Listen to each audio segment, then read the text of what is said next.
Police वालों की तो अभी इंक्वायरी शुरू नहीं हुई है। हम मानते हैं एफआईआर तक हमें दिखाई दी गई है अभी तक कि आसिफ पुलिस में आते दोनों का कोई एफआईआर नहीं हुई।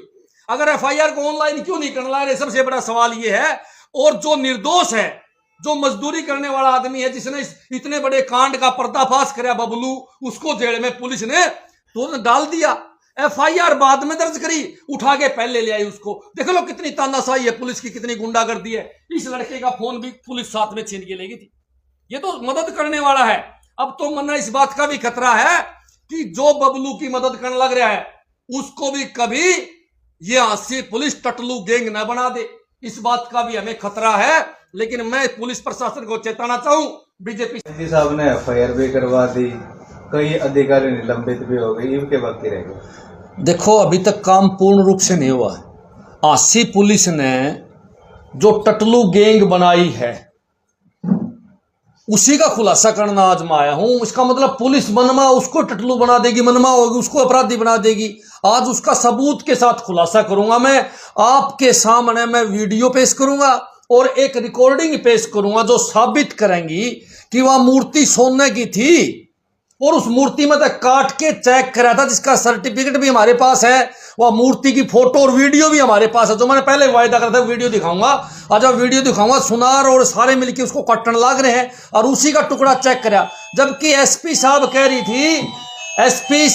रही थी कि ये ऐसे ऐसे घपला करते हैं। मैं तो एक बात कहना चाहूंगा कि ऐसे ऐसे घपला नहीं करते ये लोग जो हैं, ये भाई टटलू गैंग करती है। वो ये तो शरीफ आदमी, इनके तो खेत में मूर्ति मिली थी। एसपी साहब बोली कि टुकड़ा को ले आवा, वो दिखावा है, उसका गोल्ड दे दे, फिर उसका टटलू काट दे। ऐसा नहीं था। इन लोगों ने मूर्ति में तो काटा और फिर वो चेक करा, वो सोने का बताया। रिकॉर्डिंग में भी ये बात है, मैं आपको सुना दूंगा जो मेरे पास रिकॉर्डिंग है। थोड़ी सी रिकॉर्डिंग सुनो एक बार आप। चल 3 किलो लगा ले तू, ठीक है? हाँ 3 किलो में मतलब मैंने इसका आधा बोल रखा, मतलब 1.5 किलो सोना निकलेगा। ठीक है, 1.5 किलो में मान लेंगे 50% कर लेंगे तो भी 700 ग्राम सोना हो गया भैया। 700 ग्राम सोने के पैसे कितने हैं? 36-37 लाख रुपए हो गए। ठीक है, मेरी बात सुन। 14 लाख दे चुका हूँ। दे चुके? हाँ 14 लाख कटवा के बाकी 36 में से 14 कटवा दूंगा। ठीक है, और अगर सौदा हुआ तो ऐसे की बात है। 36 में से कटवा के जो भी है, मतलब इनकी तरफ टोटल जाएंगे 36। फिर अपना मूर्ति मार्ती लाके फिर मैं इधर बेच बाच के तुम लोगों को फोन मार दूंगा। अच्छा सुना, बेफालतू ना किसी को ले अब ना। अब ये जो रिकॉर्डिंग मैंने आपको सुनाई है, ये रिकॉर्डिंग है बबलू की और विवेक पाटिल जो महाराष्ट्र से है, जो सुनार का काम हिसार में करता है। इन दोनों की रिकॉर्डिंग है ये और इस प्रकार के हमारे पास पुख्ता सबूत हैं। जब ये दोनों आपस में एक थे, ये मिले हुए थे, तो फिर यो इसका मुद्दई कैसे हो गया? अब पुलिस ने क्या काम करा, विवेक पाटिल को तो मुद्दई बना दिया और बबलू को मुलजिम बना दिया। यो खेल क्यों कराया गया? इसके पीछे भी गहरा राज है कि सुनार वो मूर्ति बेचने में भी शामिल है, सुनार पुलिस के साथ ही सारा घपला करने में शामिल है। इसलिए सुनार को तो इन लोगों ने मुद्दई बना दिया और बबलू को मुलजिम बना दिया। इससे एक बात और साफ हुआ है, आसिफ पुलिस का है कि ये टटलू काटने थे किसी का। मैं जमा खुल के कहूं कि आसिफ पुलिस ने, आसिफ एसपी ने जनता का टटलू काटा है, जनता को बेवकूफ बनाया है। सबके सामने प्रेस कॉन्फ्रेंस में ये बातें रखी जो मैं आज विपरीत करने लग रहा हूं उनसे बातें, जो मैं एक एक बात की एसपी की बात का जवाब देने लग रहा हूं कि किस प्रकार आम लोगों के साथ धोखाधड़ी करती है पुलिस, झूठे मुकदमे लगाती है पुलिस जेल में डालने का काम करती है। जब पुलिस खुद फंसती है तो दूसरों को फंसाने का काम करती है। सीआईए पुलिस मूर्ति का आधे सोने की सेटिंग में बात करने लग रही, आधा सोना हमने दे दियो, आधा आप रख लियो। और विवेक पाटिल इस रिकॉर्डिंग में सीआईए के खिलाफ 14 लाख रुपए की बात भी करने लग रहा है। भाई इस रिकॉर्डिंग में कहने लग रहा है सीआईए को मैंने 14 लाख रुपए दिए हैं। इससे ये बात साबित हो है कि सारा का सारा खेल चल रहा है वो बड़ा खतरनाक है और इसके अंदर पुलिस ने कोई बड़ा खेल खेला है। मैं साफ कहना चाहूंगा, आंसी एसपी की इसमें मिली भगत है। बिना मिली भगत के आंसी की एसपी जो पुलिस वाले अपराधी है साफ दिखने लग रहे हैं, उनको बचाने का काम करने लग रही है। मैं तो एक बात और कहना चाहूंगा, सरकार से हमारी मांग है तुरंत प्रभाव से एसपी आंसी की बदली करी जाए। एसपी आंसी की भूमिका संदिग्ध है। जब तक एसपी आंसी अपने पद पे रहेगी हम नहीं उम्मीद कर सकते कि न्याय मिलेगा। इसमें उम्मीद करना बड़ा मुश्किल काम है कि न्याय मिल जाएगा। इसलिए हम चाहते हैं कि एसपी हांसी की तुरंत प्रभाव से बदली करवाई जाए और इसको के काबिल अधिकारी जो एडीजी साहब है, देखो एडीजी साहब ईमानदार अधिकारी हैं, ये साबित हो गई है, अब साबित कर दी है। एडीजी साहब ने सही काम कराया भाई, बात सुन लो, नहीं तो लिपापोती करने की पूरे चांस थे जिस प्रकार एसपी हांसी करने लग रही थी। इसलिए एडीजी साहब का हम धन्यवाद करा। ये बबलू की माता जी है जो सारी बातें भी आपको बताओगी। बबलू कोई अपराधी नहीं है, न अपराधी प्रवृत्ति से, न कोई मुकदमा किसी प्रकार का, ये यूपी से आई है और ये बताओगी कि बबलू यहां 10-12 साल से मजदूरी करे। भाई बार बार सवाल पैदा हुआ है कि वो यूपी से यहां क्यों लेके आया। अरे मेरे भाइयों, मैं बार बार बताऊं कि बबलू यहां 10-12 साल से मजदूरी करता है, हांसी हिसार में रहता है। विवेक पाटिल जो सुनार है उसके साथ उसकी बहुत पुरानी जान पहचान है। जब उसने विवेक पाटिल सुनार को ये बात बताई कि एक मूर्ति लिगड़ी है खेत के अंदर, तो विवेक पाटिल ने कहा कि तू हिसार लिया, इसको हम इसको चेक करेंगे, मैं बेच दूंगा। अब उसको विश्वास वाला आदमी को लेके देगा ना वो, ताकि करोड़ों का खेल है, पता नहीं कोई बेचा नहीं बेचा। दूसरी बड़ी बात कि विवेक पाटिल ने उसको बुलाया और वो मूर्ति लेके आ गया। जो मूर्ति लेके आए वो तो अनपढ़ हैं, ये इसकी माँ तो अनपढ़ है, इनको नॉलेज नहीं है कि जमीन से खोदी हुई मूर्ति को नहीं बेच सकते। मैं पूछना चाहता हूं, क्या पुलिस वाले भी अनपढ़ हैं? पुलिस वालों ने क्राइम किया जानबूझ के और उनसे मूर्ति बेचने का क्राइम हुआ अनजान में। ये बात बिल्कुल क्लियर है। इनकी माता जी बताओ, माता जी आप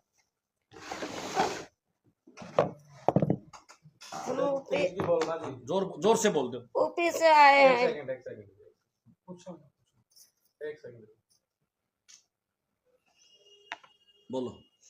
हम यूपी से आए हैं। मेरे बेटा के साथ में इधर काम करते थे सारे लोग। यूपी से आए हैं, बाबा को खुदान में मिली है तो बाबा के साथ लेके आए हैं। ये विवेक है सुनार, उसने कही कि मेरे को चेक कराओ। मैं जाकर तो चेक कराने के लिए आए बेटा मेरा, और साथ में 2-4 और आए। अकेले तो आ ना सकते। इनने रात भर पिटाई करी। वो स्टाम्प वाले ने वो रात भर पकड़ा दिया इस विवेक ने। और उनने कही 14 लाख मैंने दे दिया। मैंने रात भर पिटाई करी मेरे बच्चों को, बबलू को, और साथ में और लोग थे उनकी पिटाई करी। घूम के छोड़ दिया। इनने 3000 रुपया दिया। कि ऐसा है कि फिर भाड़ा ले जा, घूम के ना आ जाना, नहीं तो गोली मार देंगे। मैं कभी आए नहीं। वो 3 महीने बाद मैं आए। मेरी चोरी की अगर मूर्ति होती या मेरी गलत होती तो मैं इधर नहीं आते। क्यों नहीं आते कि मैं तो चोर हैं। अब मैं इन्हें छीन लिया, छीन मार पीट के इन्हें भगा दिया। भगा के बाद में फिर मैं इधर आए मजदूरी करने। किसी के बर्तन धोते हैं, किसी के जाकर तो मजदूरी करते हैं, कहीं हांसी में कहीं हिसार में, मेरा का ठिकाना नहीं है। तब भी इन्हें पकड़ा दिया। मैंने जाकर कि बोला मैं खोज करी तो सारे लोगों ने बताया है कि मूर्ति सोने की है तो पेश हो जाओ। मैं पेश होने गया तो मेरी सुनी नहीं थाने में। मैं मीडिया के साथ में आया, तब मैं मीडिया में निकलवाया। तब मीडिया वाले ने बोला, तब भी मेरे बबलू को घसीट के दूसरे कमरा पे थे साथी के, वो घसीट के उसके उठा ले गया। और 4 दिन हो गया। मैं चोरी को होती तो मैं क्यों आते इधर, मैं छुप जाते। मैं बेटा मेरा चोर होता, मैं क्यों इधर लेके आते, मजदूरी करने क्यों आते इधर। पूछो अभी हाल फिलहाल जो है बबलू कहाँ पर है? अभी तो इधर है, कोई दोस्त है उसके साथ में है। तो अभी तो थाने में है ना? अभी तो थाने में है। आज 4 दिन हो गए, उठा के लाके घसीट के लाया। कोई दोस्त नहीं मेरे बेटा का। पूछो तो पूछो। अब इस पूरे मामले में जो जांच प्रक्रिया चल रही है उससे आप कितना ही संतुष्ट? भाई संतुष्ट कहाँ हुआ थे? अरे ऐसे है, चोर तो खुले घूमने लग रहे, जन ने अड़वाद कर रखी है, और जो बेचारा मुलजिम नहीं है उसको जेल में डाल दिया। ये सारी सांठ-गांठ उस सुनार की और सीआईए की है, और उसमें एसपी हांसी भी शामिल है। ये हमारे आरोप नहीं है, ये सत्य है, और इसकी जांच होनी चाहिए। जब तक इनकी जांच नहीं होगी तो मुलजिम ऐसे ही बचे रहेंगे। और मैं तो बार बार कहूं कि सीनियर अधिकारी अपने पद का दुरुपयोग करने लग रहे हैं और यहां बैठ के अन्याय करने लग रहे हैं। आज बबलू की माता जी आपके सामने आई है। बबलू की कोई पुरानी बैक हिस्ट्री नहीं है मुलजिम की, नहीं बबलू के कोई ऐसा कोई है कि उसने पहले को टटलू काटा हो किसी का या कोई गैंग बनाई हो। ये एसपी की सोची समझी चाल है। उसकी प्रेस कॉन्फ्रेंस में लगा हुआ आपने, पहले एसपी ने खुद कही है कि मूर्ति हमारे पास है, फिर एसपी कहती कि नहीं इसके बिस्कुट बनवा दिए गड़ा के, उनका जवाब तो दे नहीं पाए, ऊपर से उठा के बबलू को जेल में डाल दिया। मैं तो कहना चाहूंगा कि अपनी पावर का मिसयूज झांसी पुलिस करने लग रही है और ये गलत है और उसकी निंदा करते हैं। आम आदमी पार्टी आज सरकार से पूछना चाहती है कि आपके प्रदेश के अंदर आपके अधिकारी खुलेआम भ्रष्टाचार करने लग रहे हैं, खुलेआम मर्जी करने लग रहे हैं, तानाशाही करने लग रहे हैं। क्या सरकार का नेता कोई बोला है? एक भी सरकार का नेता नहीं बोला है। इसका मतलब क्या है कि बीजेपी के सारे नेता लुटेरे हैं, सारे चाहते हैं कि लूटा जाए देश को किसी न किसी तरीके से और तंग करा जाए देश को। मैं पूछना चाहूंगा, यहां मंत्री हैं कमल गुप्ता जी, वो बोले इस मैटर के ऊपर, उसने इस माता जी को सांत्वना दी है। विधायक हांसी के हैं विनोद बिहाना जी बोले हैं। मैं पूछना चाहूंगा रणबीर गंगवा जी से, वो स्पीकर हैं बोले हैं, उनको जनता ने किस लिए वोट दिया है? न्याय करने के लिए। क्या वो अधिकारियों को नहीं कह सकते कि न्याय करो? मेरा सवाल सीएम साहब से, अनिल विज जी से है। जब सरेआम गलत काम होने लग रहा है और आप लोग बोलते भी नहीं तो जनता को शक होता है कि कौन सही है और कौन गलत है। मेरी आपसे प्रार्थना कि मैंने जो वीडियो और आपको रिकॉर्डिंग दी है वो आप सुना दियो, दूध का दूध और पानी का पानी हो जाएगा। किस प्रकार 14 लाख की चर्चा करने लग रहा है विवेक भाई, मैंने 14 लाख रुपए सीआईए को देके आपको छुड़वाया है। किस प्रकार वो बताने लग रहा है कि ये सोने की मूर्ति है, इसको बेचेंगे। और सीआईए ने सौदा करा विवेक के साथ की सोने की मूर्ति आधी आधी बेचेंगे, आधा आधा हिस्सा कर लेंगे। वो कहने लग रहा है कि 36 लाख रुपए हमने देने हैं, 14 मैंने दे दिए, बाकी और देने हैं। जब रिकॉर्डिंग हमारे पास है, वीडियो हमारे पास है, सारे पुख्ता सबूत हमारे पास है और हमारे आदमी को जेल में डालने का काम करा है, एक मजदूर को जेल में डालने का काम करा है, क्योंकि वो गरीब आदमी है, उसकी कोई पहुंच नहीं है। अगर कोई और आदमी होता तो यही नेता भाग भाग के उसको छुड़वा के लाते। मैं तो इन नेताओं से भी पूछना चाहूंगा कि आपकी कोई साठगांठ हो तो ये जनता आपको देखेगी। एसपी हांसी ने प्रेस कॉन्फ्रेंस के दौरान कहा था कि टुकड़ा कोई और लेके आते हैं, चाहे कुछ करवाकर निकलता कुछ है। उस वीडियो, आपकी वीडियो उसको जस्टिफाई कर रही है कि जो टुकड़ा है टेस्टिंग का, ये देख लो आप, इसी मूर्ति से, ये देखो आप, ये टुकड़ा मूर्ति से काटने लग रहे हैं जो उस समय वीडियो बनाई गई थी। ये देख लो, सबके सामने है। ये वीडियो है, आप देख सकते हैं कि टुकड़ा किस प्रकार काटा गया है। बताओ भाई, क्या क्या सबूत देने पड़ेंगे? सारे सबूत हमारे पास हैं, फिर भी हमारे उस मजदूर को जेल में डालने का काम किया है। आज पूरे हरियाणा के वकील मजदूर के पक्ष में खड़े, मेरे पास 20 फोन आए, कोर्ट में 50 वकील भाग के आए। आज प्रत्येक वकील इस केस को फ्री में लड़ने के लिए तैयार है। जब सारे वकील मजदूर के साथ हैं, सारा हांसी मजदूर के साथ है, हिसार मजदूर के साथ है, हरियाणा मजदूर के साथ है, तो फिर पुलिस प्रशासन और ये बीजेपी के नेता क्यों नहीं मानने लग रहे? अपराधियों को सजा क्यों नहीं देने लग रहे और उस मजदूर को क्यों नहीं छोड़ने लग रहे? सबसे बड़ा सवाल है आज के दिन कि पुलिस तानाशाही पे उतरी हुई है, पुलिस गुंडागर्दी पे उतरी हुई है और खासकर हांसी पुलिस सरेआम गुंडागर्दी करने लग रही है। मैं मुख्यमंत्री जी का ध्यान खींचना चाहता हूं कि आप इस मामले में हस्तक्षेप करें और अपराधियों को सजा देने का काम करें। एसपी हांसी ने तो ये भी कहा था कि ऐसी मूर्तियां जो अक्सर अमेज़न के ऊपर अक्सर देखने को मिलती है, तो इतने सेंसिटिव मामले में इतना गैर जिम्मेदाराना बयान देना कहां तक जाएगा? सबसे बड़ी बात, एसपी आईपीएस है, छोटे अधिकारी नहीं होते। पूरे डिस्ट्रिक्ट को आस होती है एसपी से कि एसपी हमारे साथ न्याय करेंगे, लेकिन एसपी हांसी ने जो बयान दिया बड़ा शर्मनाक है और बड़ा मजाकिया सा बयान दिया है। इतने बड़े मामले में उन लोगों ने इस प्रकार का बयान देके अपने आप को हंसी का पात्र बनाया है। एक बात मैं और कहूंगा, टुकड़े वाली बात मैंने साबित कर दी, टुकड़ा और नहीं था, मूर्ति से काटी गई है। फिर भी मेरी मांग है एसपी हांसी से ही खुद को ही अपने आप को उन्हें मानना पड़ेगा कि उनके साथ वाले अपराधी हैं और कहीं ना कहीं एसपी साहब में भी रोल है। हमने पता है जब कोई सीआईए स्टाफ या थाने वाले कोई मोटी रिश्वत लेते हैं तो एसपी की नॉलेज में होती है। वो इस तरह नहीं है, 14 लाख रुपए ऐसे नहीं लिए जाते। 14 लाख की बात इसके अंदर आई है जिसके सबूत है। ऊपर से एसपी साहब ने बार बार कहा कि इसने हमारा टटलू काटा, इसने जनता का टटलू काटा, इसने सुनार का टटलू काटा। मैं कहूं कि हांसी पुलिस आम आदमी का, आम जनता का टटलू काटने लग रही है। उसी प्रेस कॉन्फ्रेंस के दौरान जब एक सवाल उनसे पूछा गया कि जब ये मूर्ति सीआईए ने बरामद की तो उसे माल खाने में क्यों जमा नहीं कराया गया, इस बात पर भी वो हड़बड़ाती हुई नजर आई। ऐसे अजीब बात सुनो, माल खा गए, सच्चाई है मूर्ति को तो बेच के खा गए, करोड़ों रुपए भीतर कर गए। अब मामला को दबाने के लिए जब रुपये घर आ जाए, वो वापिस बरामद हुए हैं तो सबको जेल हुआ है, इसीलिए इधर उधर की बात करने लग रहे हैं।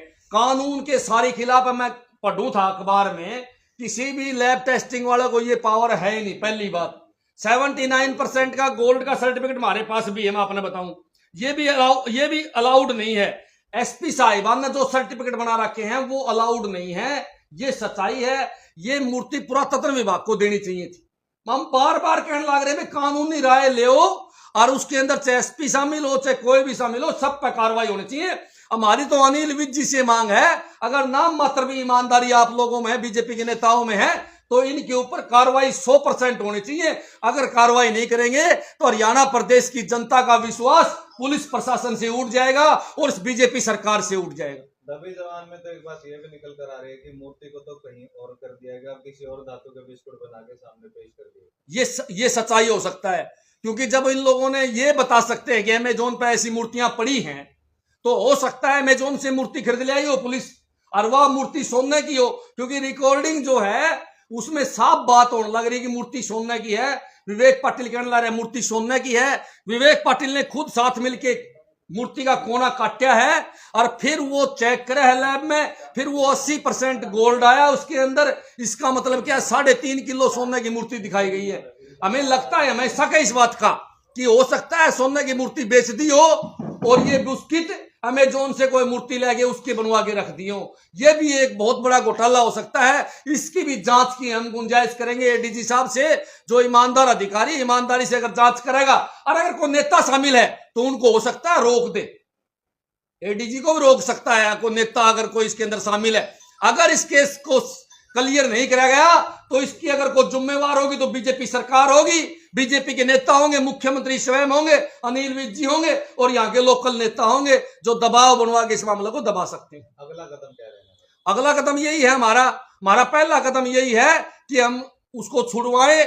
एडीजी साहब से उनकी माताजी मिलेंगी और ये सारे सबूत जो हैं ये एडीजी साहब को सौंपे जाएंगे ताकि इंक्वायरी में ये शामिल हो। और पुलिस वालों की तो अभी इंक्वायरी शुरू नहीं हुई है, हम मानते हैं। एफआईआर तक हमें दिखाई दी गई है अभी तक।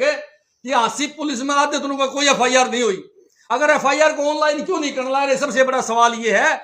और जो निर्दोष है, जो मजदूरी करने वाला आदमी है, जिसने इतने बड़े कांड का पर्दाफाश किया बबलू, उसको जेल में पुलिस ने तो डाल दिया।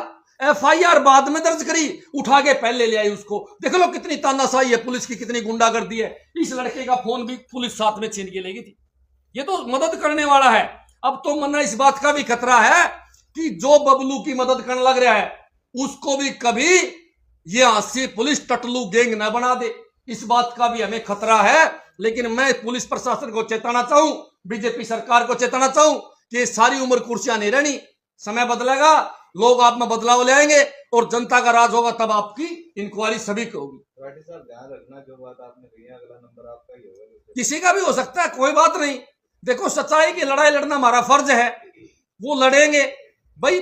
मरे थोड़ी हैं, अभी जिंदा हैं, जिंदा, और लड़ते रहेंगे। चाहिए कुछ भी कर लो, धमकियां दे लो, चाहिए कुछ भी करो, लड़ाई लड़ते रहेंगे। और एक बात मैं साफ बताना चाहूंगा कि अगर नहीं माने तो इसको ऊपर लेवल पर भी उठाया जाएगा। मैं कहूंगी अगर इंक्वायरी नहीं है तो ऊपर लेवल पर उठाया जाएगा, जनता को बताया जाएगा, या तारीख जो है इतिहास में दर्ज होगी, मेरी गारंटी इस बात।